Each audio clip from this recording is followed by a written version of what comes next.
Hello, hello, hello, my friends. How are you today? This is going to be a little discussion on Neville Goddard's work, Imagination Creates Reality, how to use the power of your imagination to create the life that you want. Now, there's an Albert Einstein quote, I'm sure I'm butchering it, but essentially that imagination is more important than knowledge because knowledge is what is, imagination is what could be.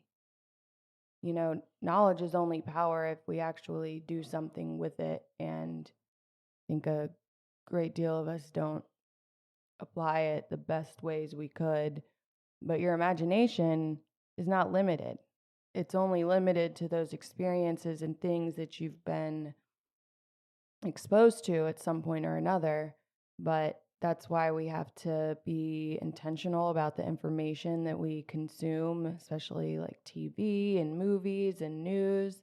All of that stuff is going into your subconscious, and then your imagination is going to be using this material that you're putting in it to create your life. And usually that's not what we want. I know it's not what I want. I've had to start being a lot more careful about the TV shows I watch, especially the ones right before bed, because, man, those guys get into your dreams, I tell you. So he says there's one cause. Our thoughts and emotions about those thoughts create everything in our world. Like, just because you don't know how to do math does not mean when you overdraft your bank account at the nail salon that you're not going to get an overdraft charge. They don't care if you know math or not. This law still applies. So there's one cause in all of our lives, and that is our thoughts and emotions. I know there's a lot of stuff out there that says our thoughts are things and thoughts create reality, and that's true, but that's only half the equation. So there's your thoughts, and then there's your emotions about those thoughts. So we are the singular cause in our whole life, and every effect we get comes back to that one cause. It all starts up here. I'm pointing to my head if you can't tell. Sometimes I'll think a thought about something like a car wreck, and all of a sudden I'll start freaking out because, like, oh my God, I don't want that to happen. But the thought itself is not going to do anything. It's if I start attaching emotion to that thought, whether it's positive or negative, in this case, negative, then that's when it starts to have some sway in my life. So if I do catch myself thinking about something that I don't really want, I can just check myself in that moment and ask myself, am I feeling something about this? Do I have a strong emotion about it? And if it's just like an image that's coming up, that's okay. You're not going to do any damage that way. But if I'm over and over again consistently thinking this negative thought of something I don't want to happen, and then I am getting really upset about it, that's something to really look at, because I'm not trying to create that cause in my life. And no one else has any power over you. Everyone and everything that happens in your life, it's not happening to you, it's happening for you. So if you want to know what causes you've created before, just look at your current reality. That's the best and easiest way to know what you are creating. Now, there is some, time delay here because we do live in a time-space reality. So if I think this amazing thought of all this money I want to create and have really good emotion around it, and then, the next day I'm like, well, where's all my money? Yeah, that's not how it works. Think about it as like a seed. You're planting a seed, and in order for that seed to grow, you have to nurture it. You have to give it water, sunlight. You can go tell it positive affirmations every morning, but no, I'm just kidding. It's through repetition and the consistent thought and emotion tied together that are going to create the life you want. So we're, intentionally creating, consciously creating that which we want to manifest. And so this is good news and bad news, because we are not victims. We are all the creators of our own reality, and we create that reality through the beliefs and values and systems that we learned as a child. And that starts to direct our attention towards things that either, fall in line with that worldview or don't fall in line with it.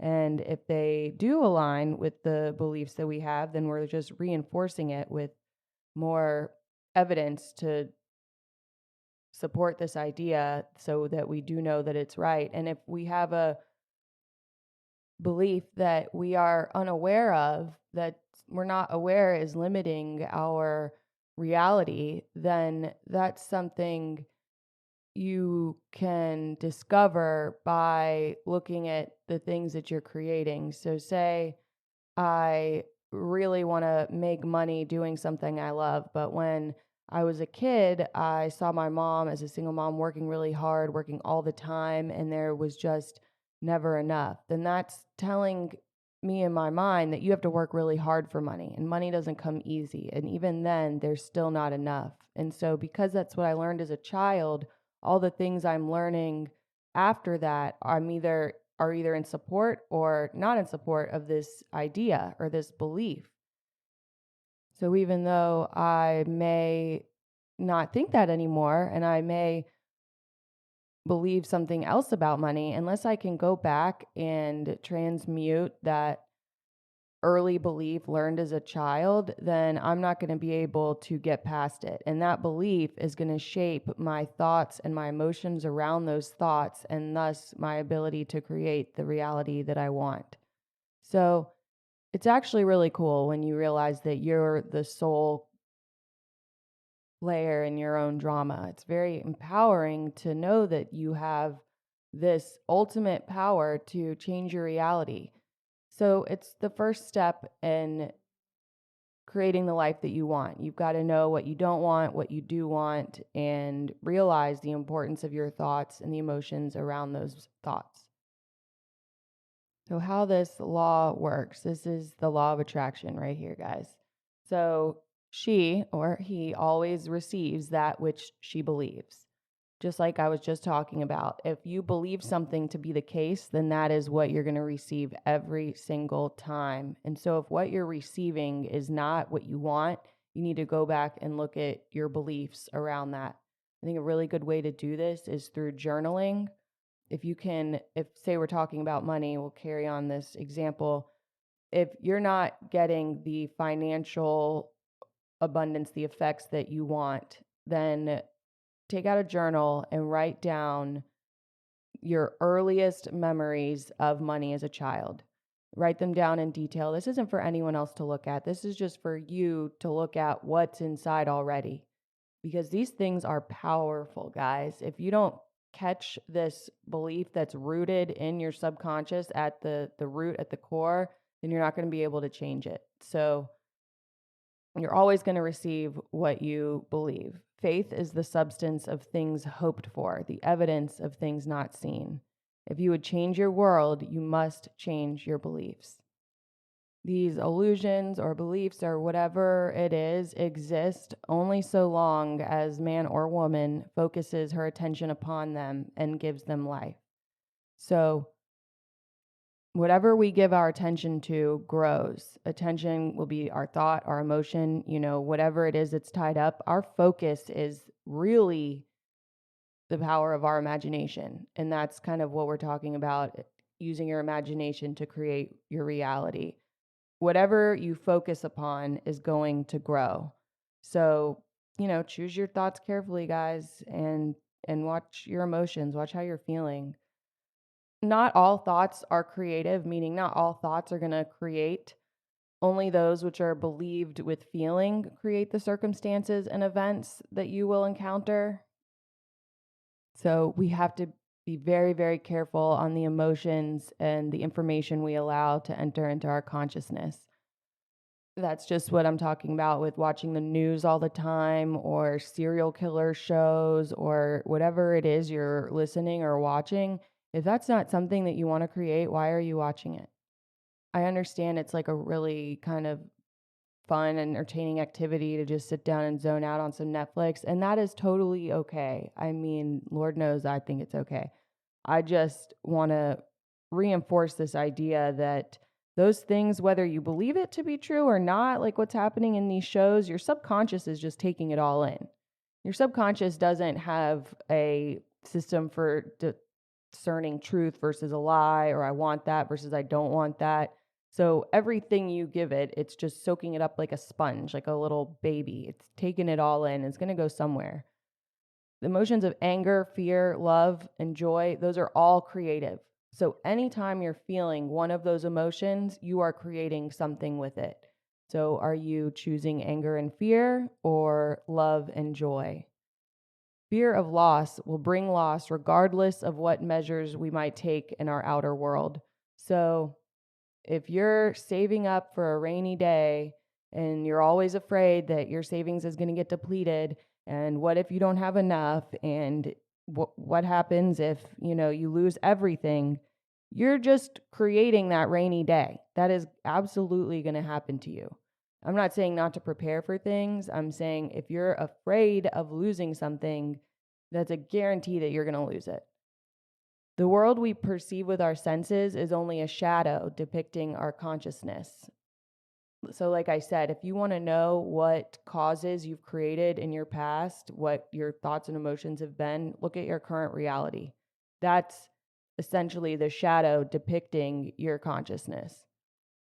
One thing I want to say about the emotions of anger, fear, love, and joy all being creative, no two things can exist in the same place at the same time.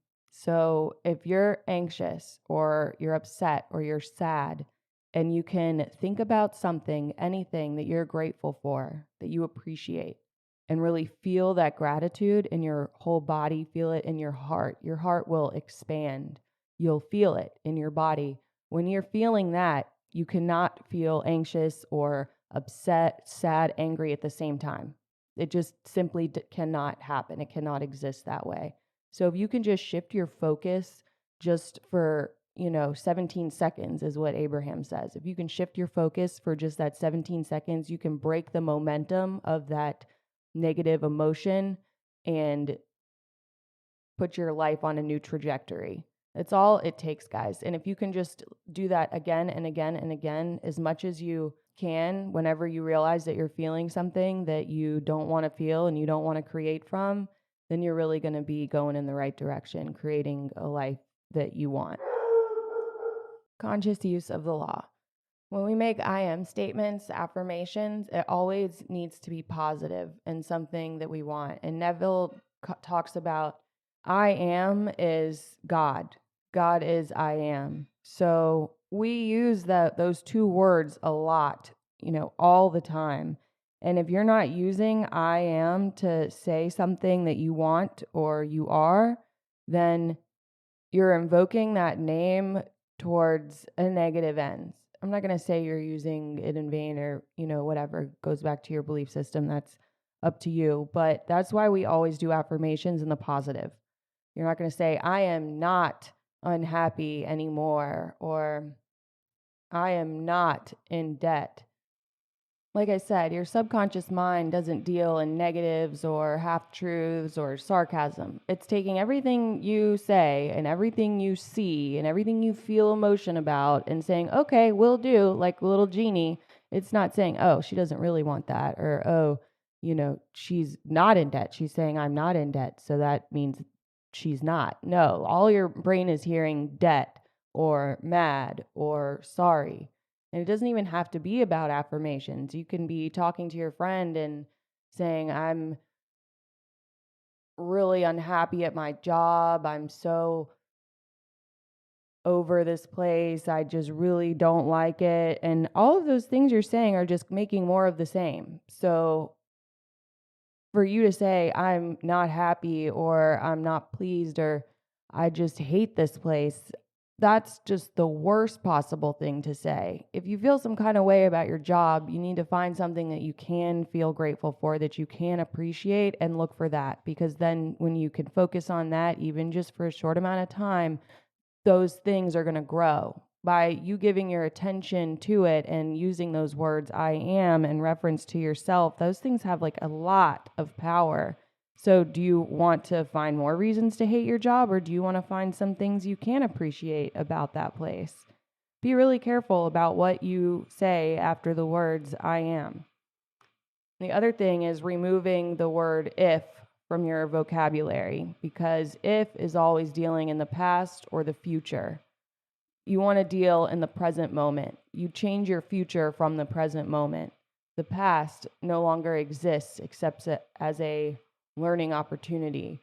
So when you say, gosh, I'd just be so happy if I could get a different job, you're just telling yourself, I'm not happy now, and this is why.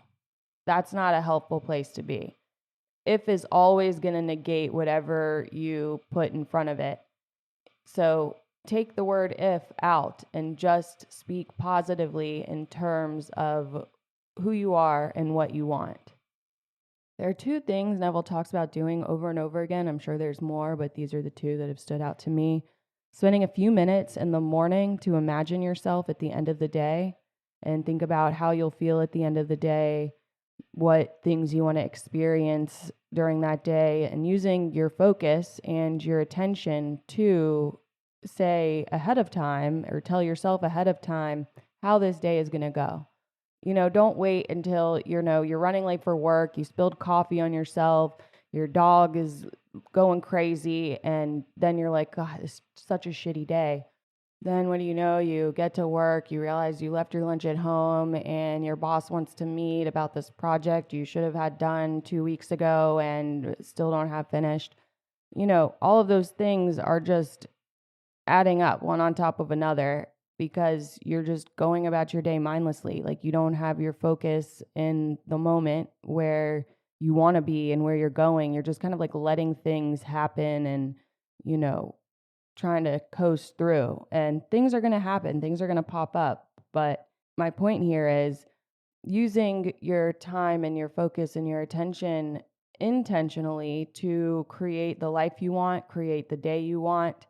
And I talk about this in the 6-phase meditation, but you start where you want to be in 3 years. Picture your life, picture the future that you want, the things you want to accomplish, the impact you want to have, the people you want to surround yourself with, and then work backwards to your perfect day and create your day around that.